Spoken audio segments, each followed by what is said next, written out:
RCP básico y el otro es RCP avanzado. Sin embargo, ambos temas deben ir de la mano ya para que se pueda entender, ya que además el avanzado solamente contempla algunos uso de medicamentos, que son muy pocos, y el uso de avanzado de la vía aérea, ¿no? Entonces, en este caso vamos a hacer la clase de ambos temas hoy, ya para que la próxima semana queden libres y bueno, y no se pueda ir juntando los temas. Ya, entonces, a ver, me avisan por favor si se puede ver. Cierto. Ahí se puede ver lo que voy avanzando. Cierto. Cristal. Cero. ¿Me escucha, doctor? Bueno. Sí. Ya, entonces...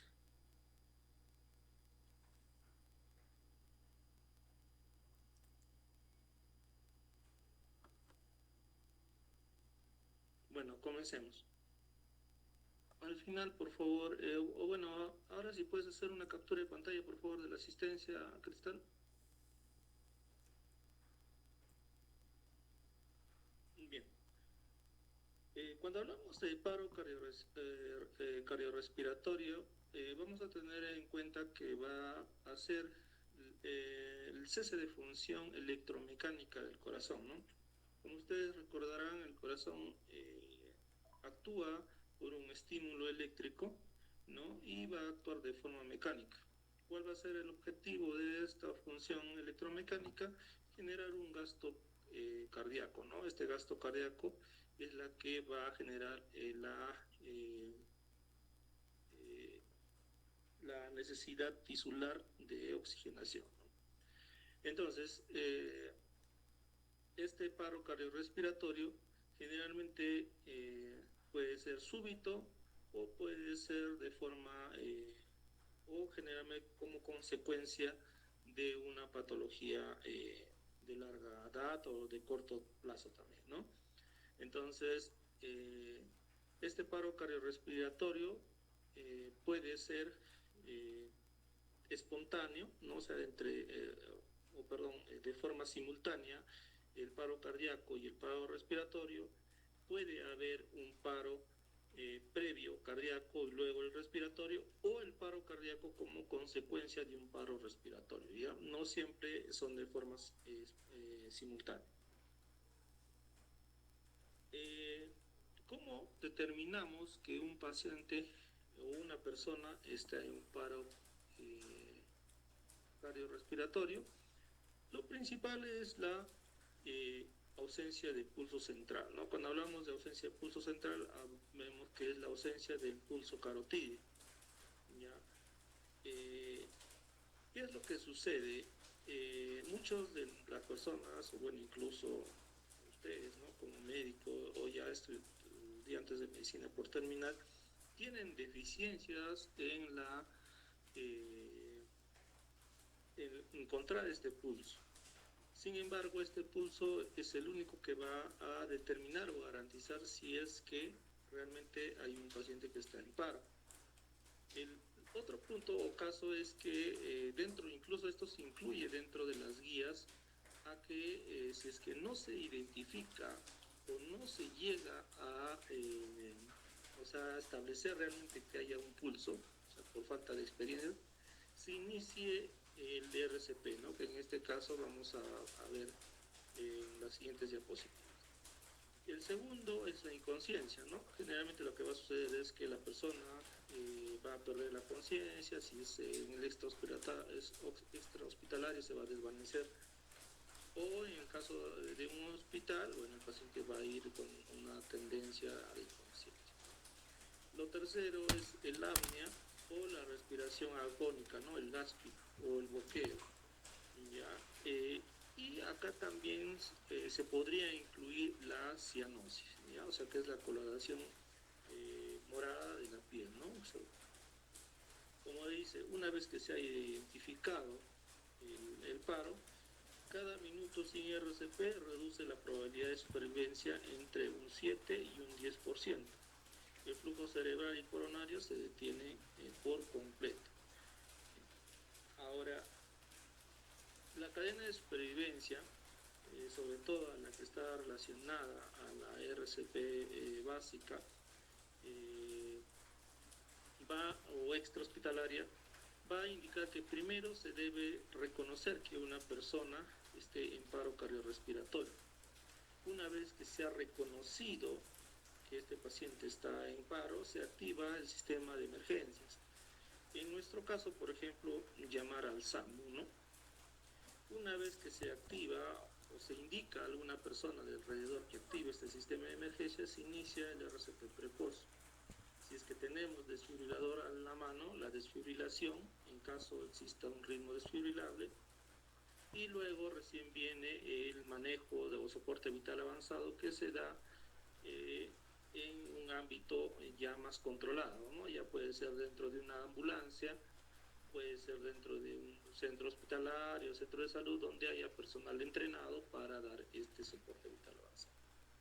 Una vez que el paciente haya recuperado, que es el ROSC, vienen los cuidados post-paro, y un último eslabón que ha sido añadido en las guías últimas es la recuperación, que vamos a detallar más adelante.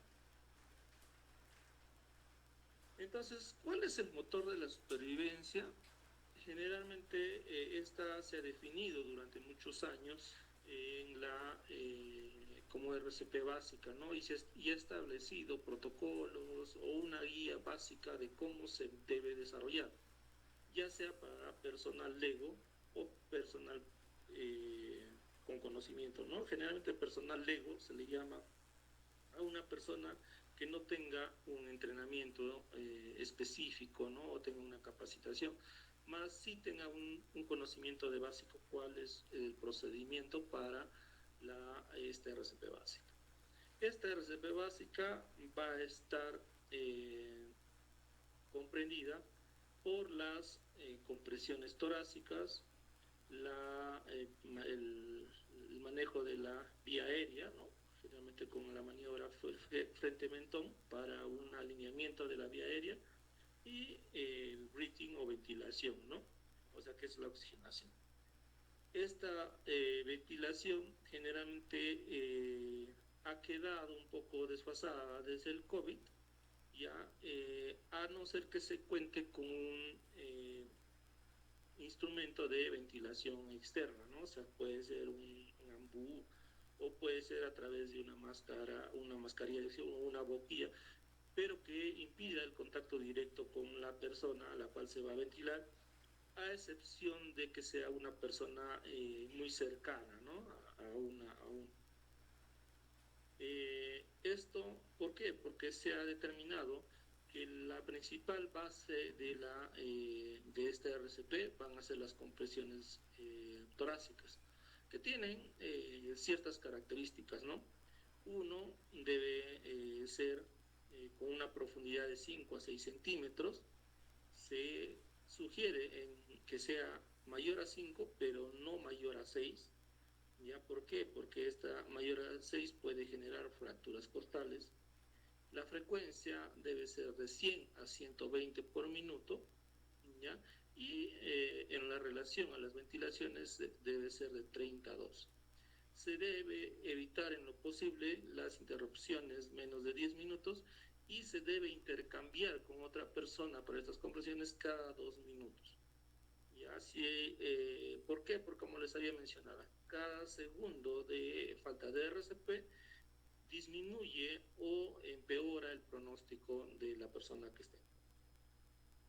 ¿Cómo se verifica? O sea, generalmente dentro de la cadena de supervivencia, lo que es que si una persona, ¿no? Nosotros vemos, se desvanece de forma espontánea en la calle, o lo ven tirado, lo que uno hace es observar el ambiente, ¿no? Para ver si es seguro. Como les había mencionado, no es igual, o ustedes no pueden pretender ir a un lugar donde se está cayendo una casa o donde haya un incendio. Primero es la seguridad de ustedes. Una vez que han verificado esta seguridad, se acercan a la persona, se les sacude un poco y se evalúa la respuesta, ¿no? Si existe o se encuentra bien. Junto con esto se evalúa lo que les había mencionado, ¿no? Si existe cianosis, si existe apnea, ¿no?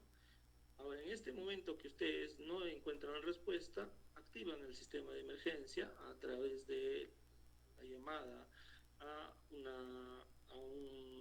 bueno, los gringos es el 911, pero acá es el SAMU, y lo posible es pedir, o generalmente estas vienen con su desfibrilador externo automático, ¿no? Una vez esto, se revisa la respiración y el pulso, máximo en 10 segundos, y si no se encuentra, se inicia la RCP con las compresiones torácicas, la alineación de la vía aérea y la ventilación. Un segundo.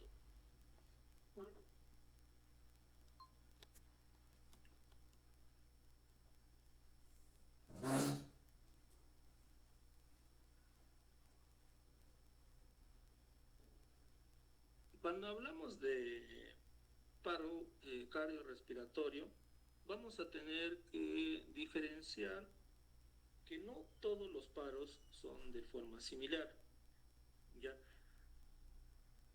Porque esto también va a depender de cuál va a ser la recomendación dentro del manejo.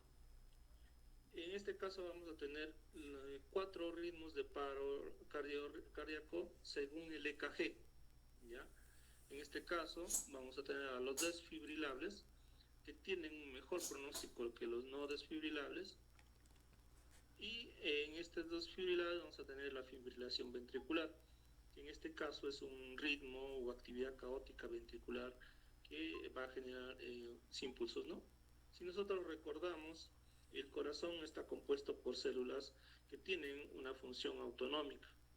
Esta función generalmente cuando existe algún tipo de, por ejemplo, un infarto, ¿no? Un infarto agudo de miocardio, donde hay una hipoxia celular, todas las células entienden de que no hay una contracción cardíaca. ¿Y qué es lo que sucede, no? Todas estas células se activan, empiezan a mandar una señal eléctrica, lo cual genera una contracción irregular de todo el corazón. Y esta contracción por eso genera que no haya una adecuada contracción, tampoco una adecuada relajación, y genera este ritmo en el EKG, ¿no? Un ritmo caótico, ¿no? Porque todas las células se activan de forma.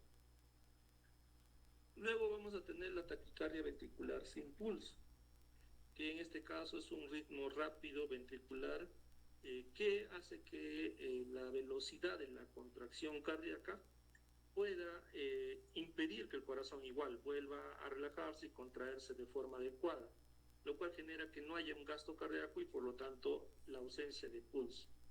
¿Por qué se dice sin pulso? Porque también hay una taquicardia ventricular con pulso, que generalmente sí tiene un complejo y en ritmos más, pero tiene otro tipo de manejo, no es considerado un paro como tal. Y en los dos no desfibrilables, ¿no? Vamos a tener la asistolia, que en este caso es la A sin sístole, ¿no? O sea, la ausencia de contracción o de función de cualquier tipo del corazón, se va a ver como una línea isoeléctrica casi plana y la ausencia total de actividad eléctrica. Y el otro no desfibrilable es la actividad eléctrica sin pulso, que generalmente puede ser como este EKG normal, pero en la mayoría de los casos son esbozos nada más. No son totalmente completos los complejos ni las ondas, pero ¿cuál va a ser lo más importante? Que a pesar de que hay una actividad eléctrica, no hay pulso central, ¿no? Entonces, por eso es importante determinar el pulso central, ¿no?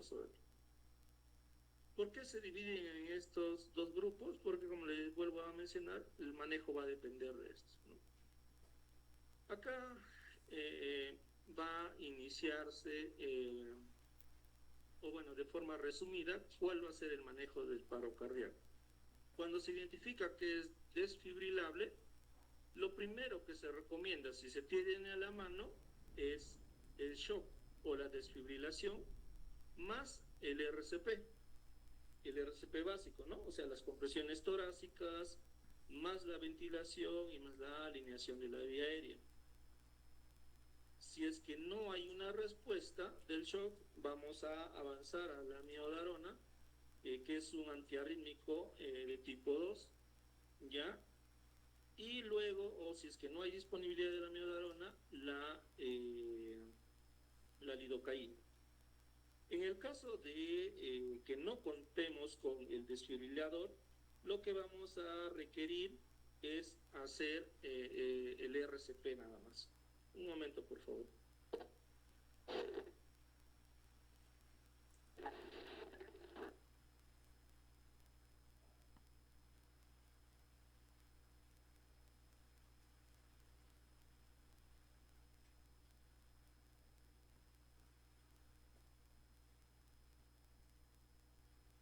Sí, ¿cómo está? Díganos.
Ya, disculpen.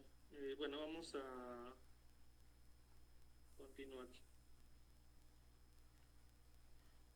Ya, entonces estábamos en esto, ¿no? En el caso de la desfibrilable, como les había mencionado, si no se encuentra con el desfibrilador, se va a iniciar el RCP y se va a continuar, ¿no? A la par de esto, se va a buscar las 6 H's y las 6 T's, que en este caso son las causas reversibles del paro cardiorrespiratorio. ¿Para qué? Para corregir esta causa también, ¿no? En el caso de la no desfibrilable, en este caso la actividad eléctrica sin pulso o la sistolia, igualmente, ¿no? Se va a iniciar el RCP con la adrenalina precoz, o sea, la adrenalina en la disponibilidad desde el inicio, y a la par buscar también las causas, o las 6 H's o las 6 T.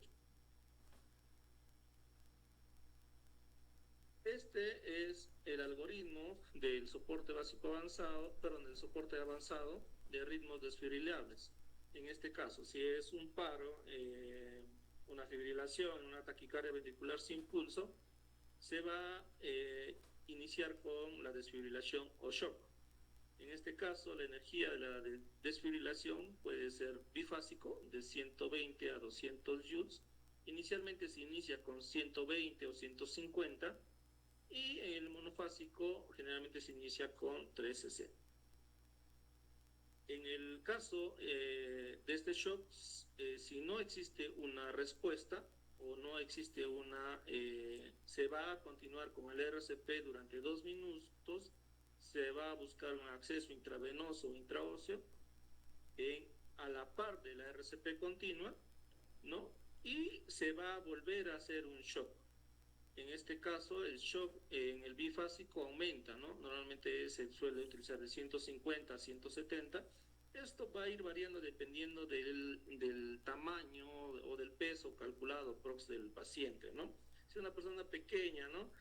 Vas a iniciar con 120, si es una mediana, 150. Igual, ¿no? En el segundo intento va a variar este bifásico, ¿no? Generalmente el que más se dispone a nivel de todos los lugares es el bifásico, y el monofásico ha quedado ya fuera de uso porque son desfibriladores antiguos, ¿no?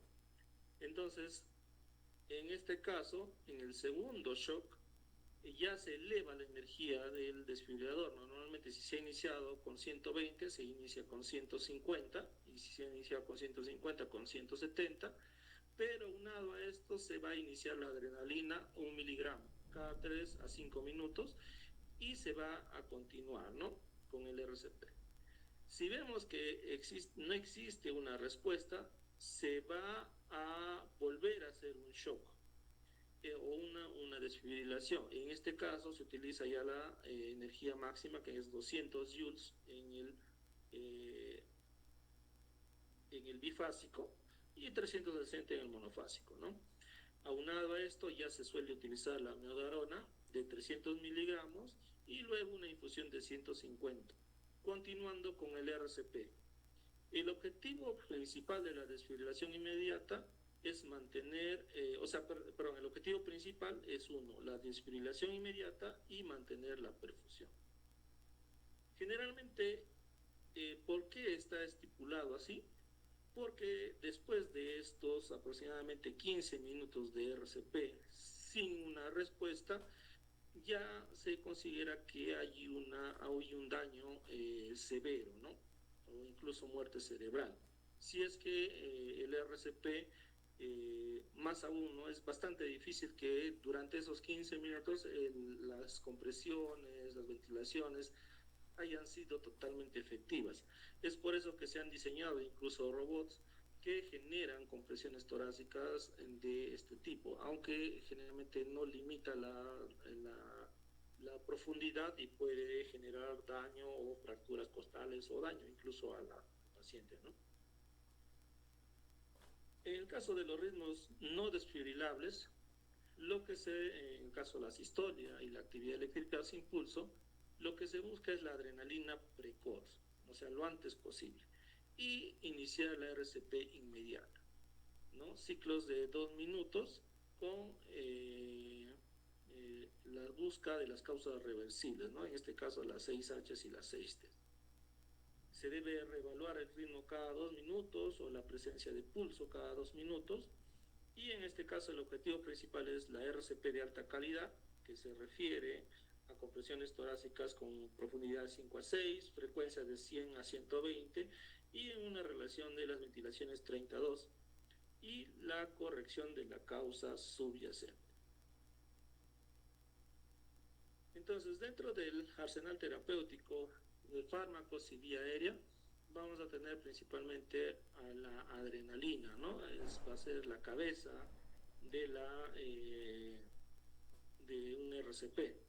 ¿Ya? ¿Por qué? Porque la adrenalina es un simpático mimético mixto que actúa sobre casi todos los receptores adrenérgicos, ¿no? Alfa 1, alfa 2, beta 1, beta 2.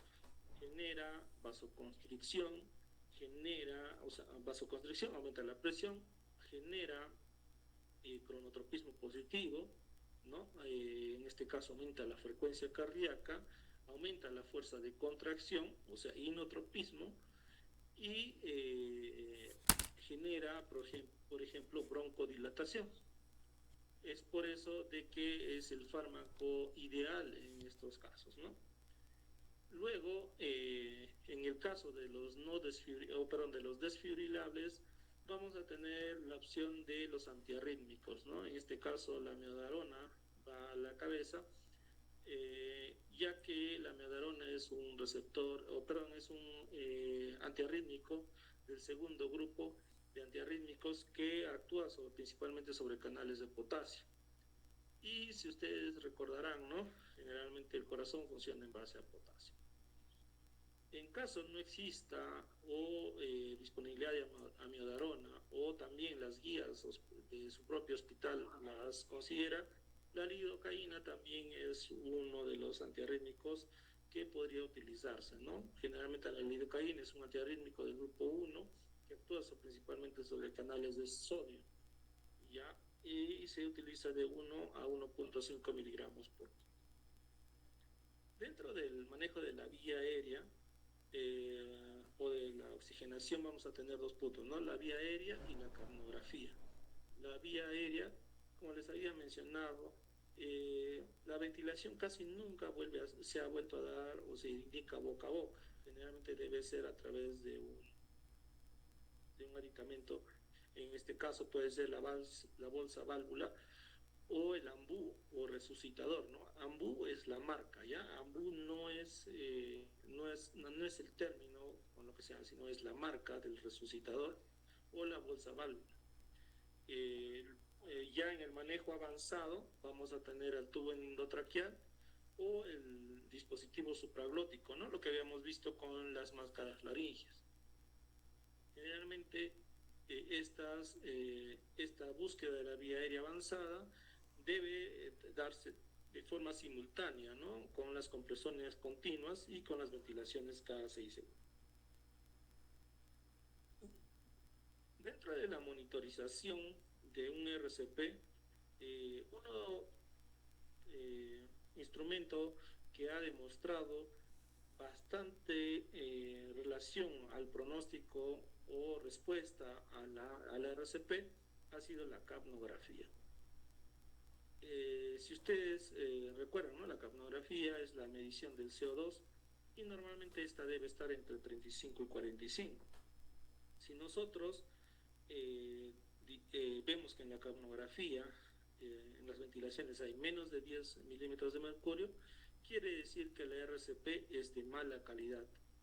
En el caso, lo que se busca normalmente es que esta capnografía esté por encima de 25. El aumento brusco de esta capnografía puede darnos, así como se ve en la imagen, puede ser un indicador de el ROS, o sea que es la restitución de del pulso, ¿no? O la restitución de la función cardíaca. Cuando hablamos de buscar las causas reversibles, un momento por favor, ¿ya?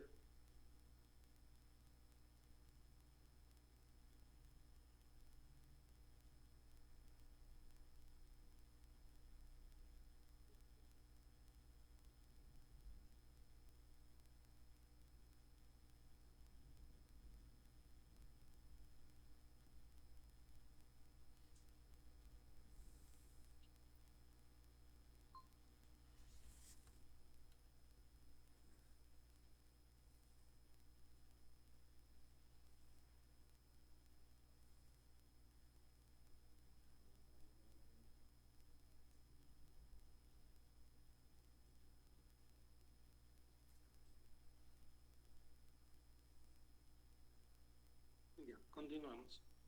Cuando buscamos las causas reversibles, vamos a determinar que existen causas que pueden o que son las causantes de los paros, pero que se deben corregir a la par del RCP. ¿Por qué? Porque va a suceder que si es que nosotros hacemos un RCP adecuado, con todas sus características de calidad y se llega a revertir el paro, pero mientras que se mantenga la causa, va a volver a hacer paro en corto tiempo. Entonces, lo que siempre se busca es que a la par de la RCP se debe buscar las causas reversibles y revertirlas, ¿no? En este caso vamos a definir que existen 6 Hs y 6 Ts. La AJA clásicamente habla de 5 Hs, pero generalmente existen varios esquemas docentes y guías clínicas que incluyen 6. En el caso de la...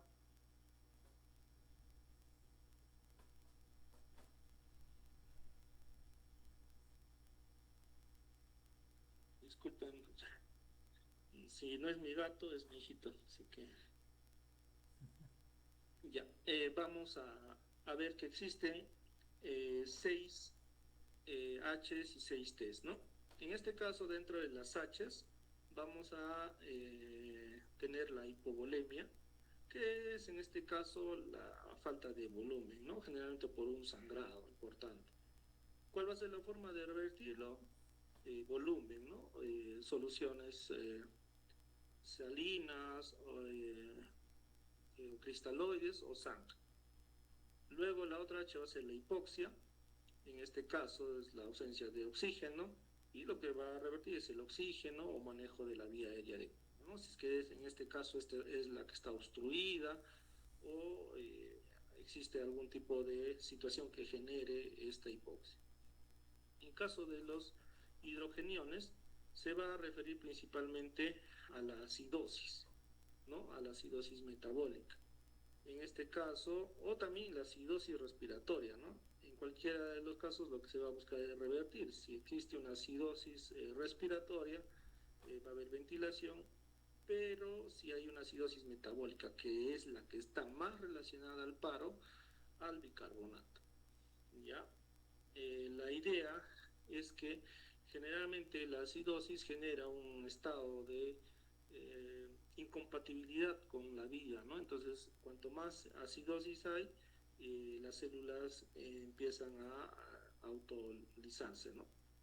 Entonces, esta va a ser el manejo. En el caso de los trastornos de potasio, en este caso hipo o hiperpotasemia, va a ser la corrección electrolítica, ¿no? ¿Por qué el potasio? ¿Por qué no el sodio? ¿Por qué no el calcio? ¿No? Porque si nosotros recordamos en el potencial de acción cardíaco, existen 4 fases, ¿no? La fase 0, 1, 2, 3, 4. En cada fase existe, en la primera, por ejemplo, hay entrada de sodio, pero hay salida de potasio. En la segunda hay ingreso de canales lentos de potasio. En la tercera, canales canales rápidos de potasio, y en el cuarto existen salida o ingreso de calcio y salida de potasio. Entonces, en todas las fases del potencial de acción cardíaco va a existir migración de potasio, ¿no? Y esto hace de que este sea uno de los iones principales en la función cardíaca. Cuando existe alteración del potasio, van a venir las arritmias, ¿no? Las arritmias malignas o incluso la fibrilación ventricular, la taquicardia ventricular sin pulso. Cualquier tipo de arritmia podría generarse a través de esta alteración. Es por eso que también cuando se hace la desfibrilación y se utiliza a la amiodarona como principal antiarrítmico, la amiodarona es un antiarrítmico que está en el segundo grupo y actúa principalmente sobre canales de potasio, ¿ya? Entonces el ion más importante en el paro va a ser el potasio. Luego otro va a ser la hipotermia. En este caso, bueno, pacientes que mueren a veces o hacen paro por congelamiento, ¿no? ¿Cuál va a ser el tratamiento? El recalentamiento progresivo. Y el último, la hipoglicemia, ¿no? Que en este caso va a ser la corrección de la glucosa. ¿Ya? Bueno, en el caso de las 6 T's, vamos a hablar de taponamiento cardíaco. ¿Qué es el taponamiento cardíaco? Si ustedes también recuerdan, el corazón está envuelto por una membrana que se va a llamar el pericardio, ¿no? Este pericardio actúa o funciona de forma simultánea, el corazón extendiéndose y contrayéndose cuando el corazón funciona como bomba. En este caso, cuando existe un trauma cardíaco, existe algún tumor, alguna infección en esa zona, puede generar que este pericardio se llene de líquido, ya sea sangre, exudado o trasudado, lo cual puede generar que genere una compresión endógena del corazón, del músculo cardíaco. Esto puede generar que el corazón se sienta impedido de relajarse y contraerse adecuadamente, y cuando sucede esta compresión que impide, se llama taponamiento. ¿Cuál va a ser el tratamiento? La periocardiocentesis, ¿no? El drenaje de ese líquido, ya sea a través de una cardiocentesis o puede ser a través de una ventana pericardio. Luego tenemos el neumotórax a tensión.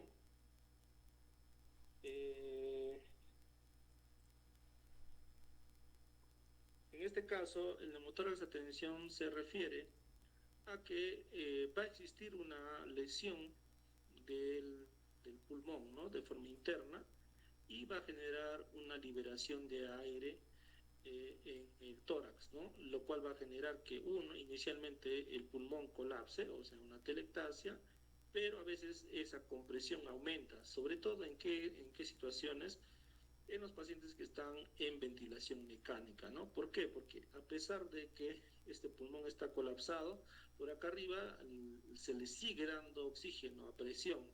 Esto genere una compresión constante del mediastino, donde está el corazón, y de la misma manera genere una compresión externa del corazón y limite su compresión y también su sístole y su diástole, ¿no?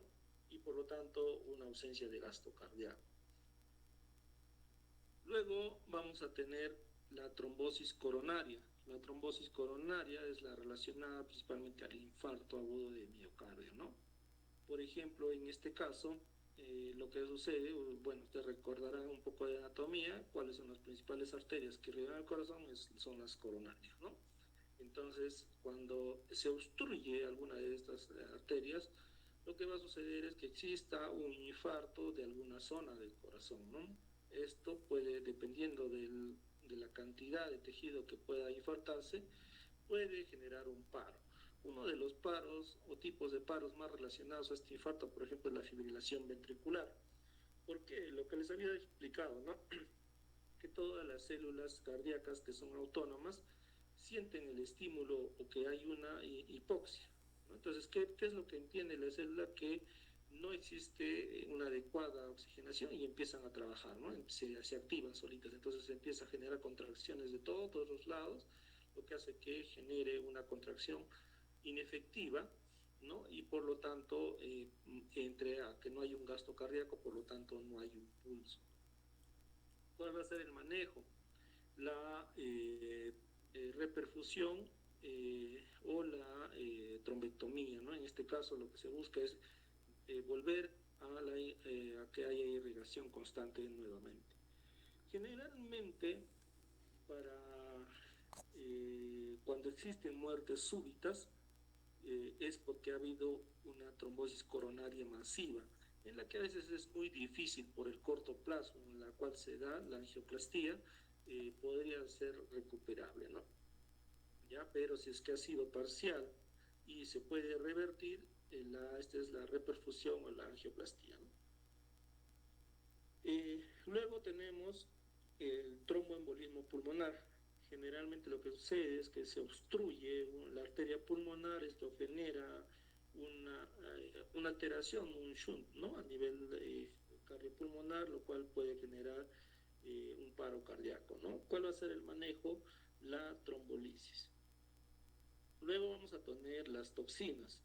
Cuando se refiere a toxinas, hablamos de las intoxicaciones, ¿no? Ya sea por venenos, como los órganos fosforados, los carbamatos, o algunos medicamentos, ¿no? Por ejemplo, las benzodiazepinas, los opioides, el paracetamol mismo, ¿no? Que muchas personas a veces consumen, o incluso en este caso podría ser las drogas, ¿no? Como la cocaína. ¿Cuál va a ser el manejo? El antídoto específico, ¿no? En el caso, por ejemplo, de las intoxicaciones por órgano fosforado, los carbamatos, va a ser la atropina. En el caso de las benzodiazepinas, el flumazenil. En el caso de los opioides, va a ser la naloxona. En el caso del paracetamol, por ejemplo, va a ser la N-acetilcisteína. Y así, ¿no? Generalmente buscando contrarrestar el efecto del fármaco, ¿no? Y finalmente el trauma, ¿no? El trauma de cualquier tipo, en este caso, se refiere sobre todo al TEC. ¿ya? Que es una de las principales causas de paro por traumatismo. Generalmente el TEC genera, ya sea por inflamación, ya sea por sangrado, hemorragia subaracnoidea o epidural, va a generar una hipertensión endocraniana, la cual genera una herniación del cerebro hacia el agujero occipital, lo cual genera compresión de varios nervios y generalmente puede llegar a paro, ¿no? La gravedad de esto normalmente se mide con una bradicardia que puede llegar a una sistolia. ¿Cuál va a ser el manejo? El control de daños, ¿no? O sea, la apertura, en este caso de una craneotomía descompresiva, pero en otros casos que también puede ser por trauma, por ejemplo, el trauma torácico, el trauma de algún miembro, ¿no? Que esté generando pérdida de volumen, eh, cualquier trauma, ¿no? Por ejemplo, puede ser una sección de alguna arteria grande, va a ser el control de daños, ¿ya? ¿Cuáles van a ser los signos de que ha habido una respuesta adecuada al RCP? Es el famoso ROSC, ¿no? O el retorno de la circulación espontánea. Este ROSC ya debe ir asociado a los cuidados postparo, ¿no?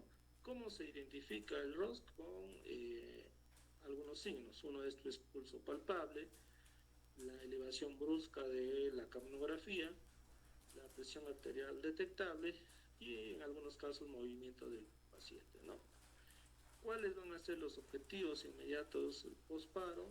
Una oxigenación, mantener una saturación del 92 a 98%, a nivel neurológico, controlar la temperatura objetivo para neuroprotección, en hemodinámica, evitar una hipotensión. Ya saben que el objetivo siempre es mantener una PAM mayor de 65. Y la intervención, en este caso, si es que, por ejemplo, ha sido un paro por una trombosis coronaria, una coronografía inmediata y tratar la causa subyacente.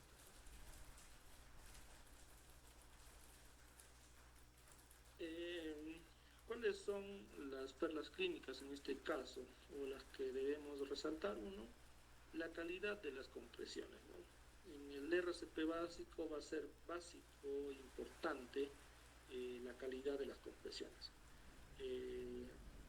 Como son la profundidad, vuelvo a repetir, 5 a 6 centímetros, frecuencia 100 a 100 por 20 minutos, y permitir una reexpansión del tórax. Es el determinante más crítico de la supervivencia y también de las secuelas neurológicas que pueda mantener o tener el paciente. La regla de los 10 segundos. Nunca se debe suspender las compresiones por más de 10 segundos, ni para intubar ni para palpar pulso. Se recomienda que las compresiones, para que sean efectivas, deben intercalarse, si existe personal, cada 2 minutos, pero si es que no existe personal, hasta cada 5 minutos. Después de este tiempo, las compresiones, por el tipo de esfuerzo que se requiere, dejan de ser de calidad, ¿ya? Entonces deja de ser efectivo. En el avanzado, la electricidad versus los fármacos, ¿no? En el caso de la fibrilación y la ventricular y la taquicardia ventricular sin pulso, lo que se recomienda es la desfibrilación inmediata, pero si no hay desfibrilador, hacer el RCP. En el caso de la actividad eléctrica sin pulso y la sistolia, depende de la adrenalina precoz y también de la reversión de la causa. Otro punto, la capnografía es la herramienta más fiable para evaluar la eficacia del RCP en tiempo real y detectar la reversión de la circulación. ¿Cuál va a ser un resumen rápido? Generalmente el paro cardiorrespiratorio va a determinarse por inconsciencia, apnea y la ausencia de pulso. En este caso también lo que les decía, la cianosis. Vamos a determinar qué tipo de paro es, si es desfibrilable o no desfibrilable. Si es fibrilable, shock, RCP más adrenalina en el segundo caso, y si no hay en una tercera, amiodarona. Si es no desfibrilable, adrenalina de inicio y RCP y buscar las 6Hs y las 6Ts. En el desfibrilable también se busca las 6H y 6Ts, sin embargo la AJA no la prioriza dentro de sus esquemas, ¿ya? Pero sí la no desfibrilable. ¿Cuáles van a ser las características de un RCP de alta calidad? Lo vuelvo a repetir: 100 a 120 compresiones por minuto, profundidad de 5 a 6, relación 32, evitando las mínimas curvas.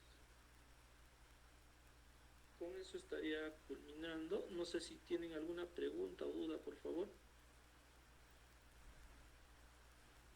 No, otro. Sí, dime. Ninguna otra.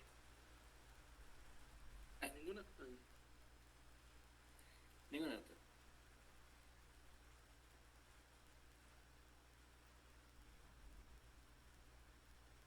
Ya, chicos, si está claro, bueno, entonces con eso estaríamos culminando. Cristal, como te mencioné, hoy día en este tema se está tocando dos temas de la lista. La próxima semana, por un tema personal, voy a viajar. Ya, entonces la próxima semana no voy a dictar clases. Ya, entonces la siguiente estaríamos ya reincorporándonos a los temas y ahí determinamos también ya qué fecha más o menos se va a plantear el examen de la tercera unidad. Ya, entonces en 2 semanas, ¿no, doctor? Sí, en 2 semanas, por favor. Ya, doctor. Ya muchachos, entonces con eso terminamos. Les agradezco. Buenas noches. Gracias, doctor. Ya te paso las diapositivas, ¿ya? Ok.